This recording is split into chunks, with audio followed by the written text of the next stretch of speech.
How are we doing, guys? Very quick video, another one. Welcome back to the channel.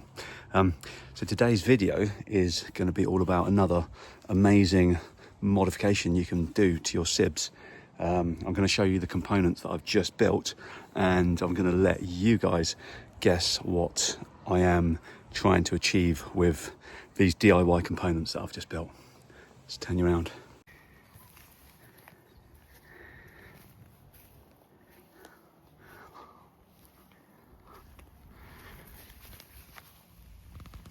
Oh, what could this be?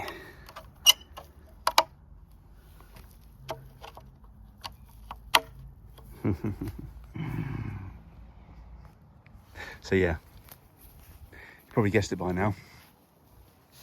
I am in the process of making a DIY sailing SIB. So, as you can see, those are the leeboards. I don't know if you heard of leeboards. They're like dagger boards, but when you haven't got a central point to, penetrate through, or to drop a dagger board or a keel, you can actually have two leeboards which go either side of the boat. That black long thing, that is going to be actually the center part that the leeboards actually connect to, and you see that part there. So obviously you're going to have two holes on the leeboards, so they're going to swing, and then I've got that locking mechanism.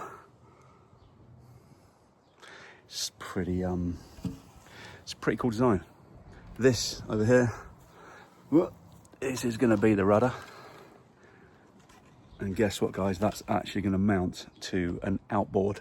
So again, I've made this mechanism here, which kind of clamps around, just sits above the cavitation plate. And then again, it's going to be on a swinging, it's going to be able to go up and down. Not this part's going to be static, but that large rudder I just showed you is going to go through that hole there, and it's going to swing up and down. So yeah, I've just made all of these parts, all these components out of like plywood, and then sprayed them with a rattle can, and then I've laminated them with some resin, just a couple of layers, so it all soaks in and it makes it watertight. But anyway, guys, this is going to be episode 1 of this DIY inflatable SIB series. So if you haven't subscribed, make sure you click the subscribe button and drop us a like and a comment if you've got any ideas with regards to the design, any help, any thoughts.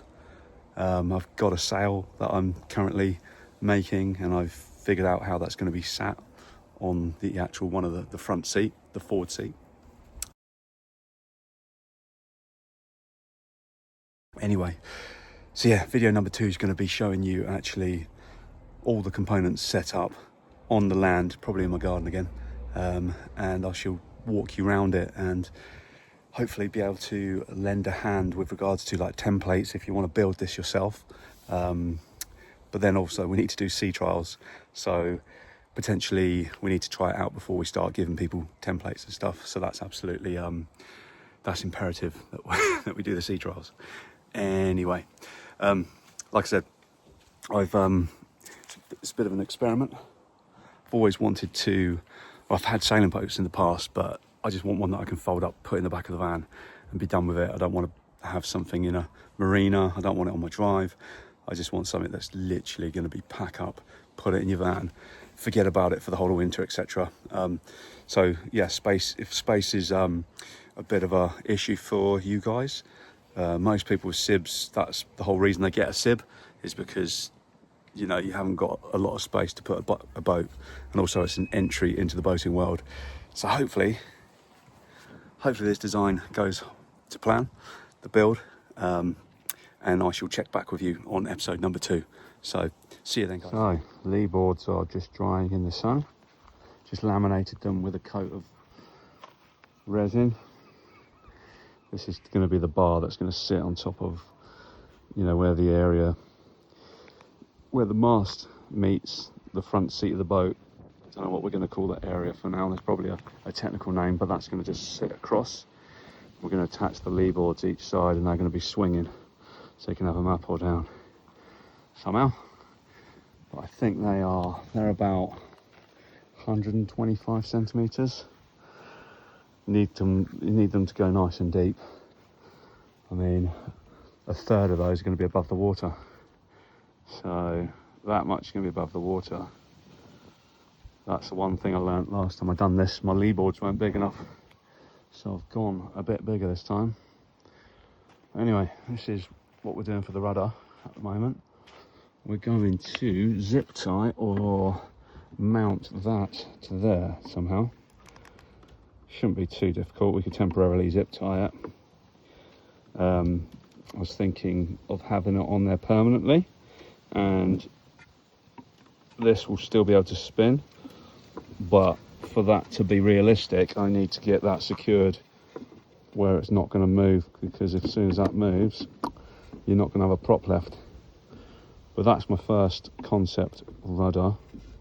Second idea is cut it off there and there, mount that top bit, and then have it coming out a bit more, and then maybe a swinging one that went down again, and you can swing it up or have it down, or you could potentially just have it static.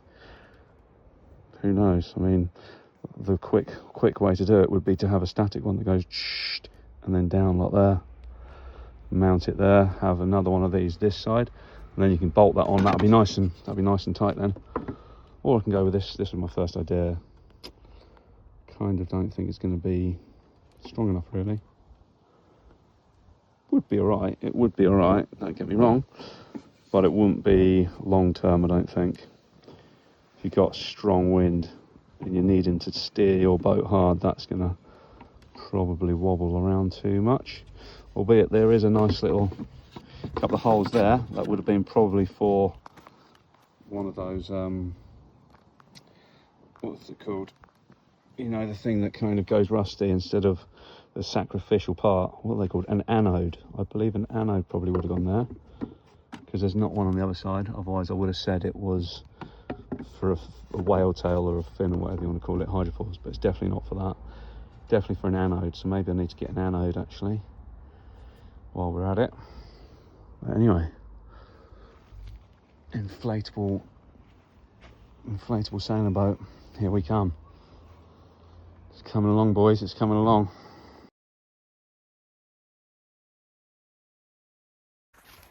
Design number 3, boys. Actually, this was kind of like what I said before, number 2, just actually mounted it on.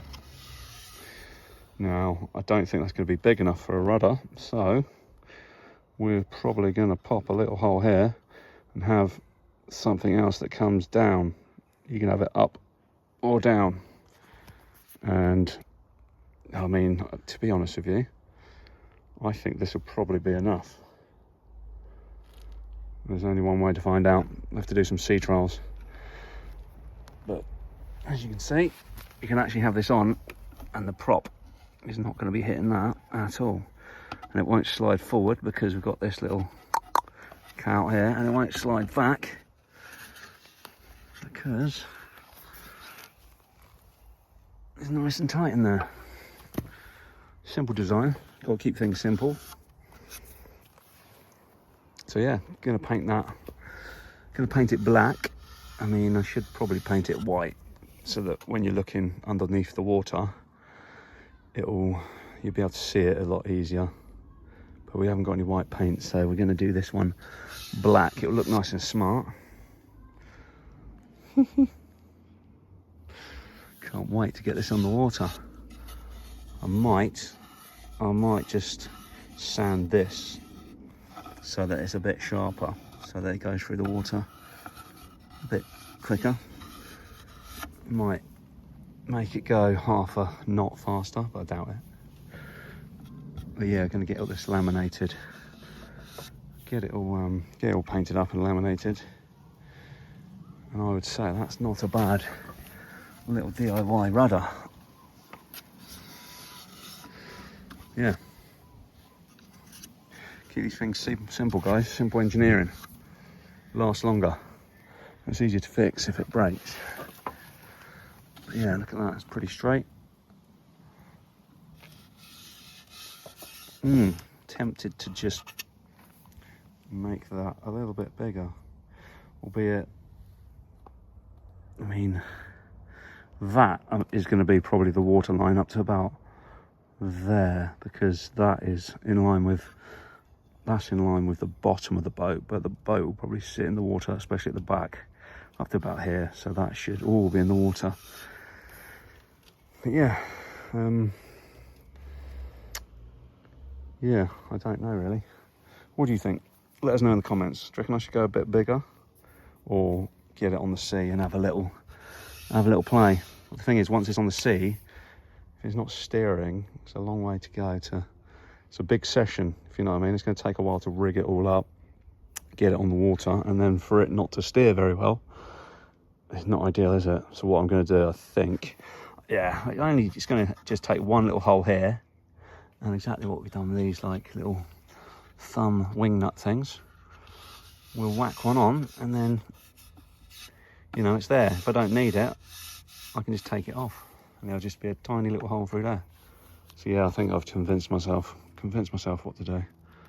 If in doubt, over-engineer it, right? That's what the Japanese do, right? Okay.